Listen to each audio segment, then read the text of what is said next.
Hi friends, అందరికీ నమస్తే. Welcome back to my channel. గొప్ప దాతీయవేత్తగా, రాజనీతి కోవిదుడుగా, ఆర్థికవేత్తగా మన్నాలను అందుకున్న చాణక్యుడు వైవాహిక జీవితం, లైంగిక సంబంధాల గురించి కూడా ఎన్నో ఆసక్తికర విషయాలు చెప్పాడు. అవేంటో చూద్దాం.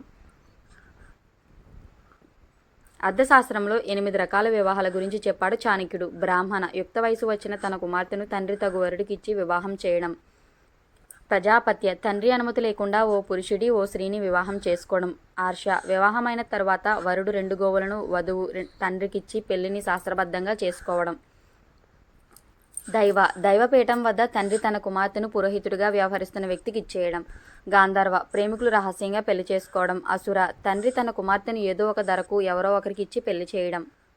రాక్షస, అమ్మాయిని బలవంతంగా ఎత్తుకుపోయి పెళ్లి చేసుకోవడం. పైశాచ, యువతికి మత్తుమందు ఇచ్చి ఆమెకు తెలియకుండా పెళ్లి చేసుకోవడం. మొదటి 4 చట్టబద్ధ కల వివాహాలు, మిగిలిన 4 చట్టబద్ధత లేని వివాహాలు అయినప్పటికీ ఆ తర్వాత వధువు తల్లిదండ్రులు అంగీకరించాక అవి కూడా చట్టబద్ధమైనవి అవుతాయి. పెళ్లి ఎప్పుడు రద్దు చేసుకోవాలి? పెళ్లి విషయంలో ఒప్పందం కుదిరినా పాణిగ్రహణం కాకపోతే వివాహం రద్దు చేసుకోవచ్చు. పాణిగ్రహం అయిన తర్వాత కూడా వధువు ఇదివరకే కన్యత్వం కోల్పోయిందని రుజువైన, వరుడు పురుషత్వం లేనివాడైనా ఆ వివాహం రద్దవుతుంది. ఈ నియమాల బ్రాహ్మణ, క్షత్రియ, వైశ్య కులాల వారికే వర్తిస్తుంది. శూద్రుల విషయంలో వైవాహిక ఒప్పందం వధువరుల కలయికకు ముందే ఎప్పుడైనా జరగవచ్చు. కలయిక అయిన తర్వాత రద్దు అయ్యే అవకాశం లేదు. ఏ కులంలో అయినా స్త్రీ గర్భవతి అయిన తర్వాత వివాహం రద్దుకి అవకాశం ఉండదు. స్త్రీకి లైంగికపరమైన లోపం ఉందని తల్లిదండ్రులకు తెలిసాకే రహస్యంగా ఉంచి పెళ్లి చేసిన వధువుకు ఆమె తల్లిదండ్రులకు అపరాధ రుసుము విధించి పెళ్లి రద్దు చేస్తారు. పురుషుడి విషయంలో ఇదే జరిగితే అపరాధ రుసుము ఎక్కువ మొత్తంలో వసూలు చేయాల్సి ఉంటుంది. పెళ్లి చూపుల్లో ఒకరిని చూపించి మరొకరితో పెళ్లి చేయడానికి ప్రయత్నిస్తే అది పెద్ద నేరంగా భావించి తల్లిదండ్రుల నుంచి పెద్ద మొత్తంలో అపరాధ రుసుము వసూలు చేయాల్సి ఉంటుంది.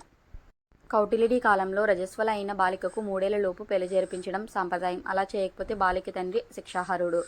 తమ కులానికి చెందిన పురుషుడితో కూతురికి తండ్రి పెళ్లి చేయాలి. వేరే కులానికి చెందిన యువకుడికి ఇచ్చి పెళ్లి చేస్తే ఆ సమయంలో వధువుకి ఇచ్చిన నగలన్నీ తండ్రి తీసుకోవచ్చు. కులాంతర వివాహానికి చాణక్యుడు విధించిన శిక్ష ఇది. స్త్రీకి 12 ఏళ్లు వచ్చినప్పుడు పురుషుడికి 16 ఏళ్లు ఉండాలి. అప్పుడే వారి వైవాహిక జీవితం మొదలవుతుంది. వేరే కారణాలతో బాలిక తల్లిదండ్రులు కాలయాపన చేస్తే శిక్షార్హులు. ఏ కారణం చేతనైనా పెళ్లి చేయలేకపోతే కనీసం నిశ్చితార్థమైనా జరిపించాలి. ఆ తర్వాత 7 నెలలు దాటేలోపు పెళ్లి చేయలేకపోతే వరుడు వధువు లైంగిక సంబంధం పెట్టుకోవచ్చు. అది నేరంగా పరిగణించరా.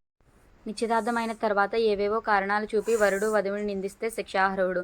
ఆ వివాహం కూడా రద్దు చేసి సదరు వరుడికి శిక్ష విధిస్తారు. పెళ్లైనంత మాత్రాన భార్యపై భర్తకి సర్వాధికారాలు ఉండవు. ఆమె అంగీకారం లేకుండా ముట్టుకోరాదు అంటూ వైవాహిక జీవితం, లైంగిక సంబంధాల గురించి చాణక్యుడు తన అభిప్రాయాలు పేర్కొన్నాడు.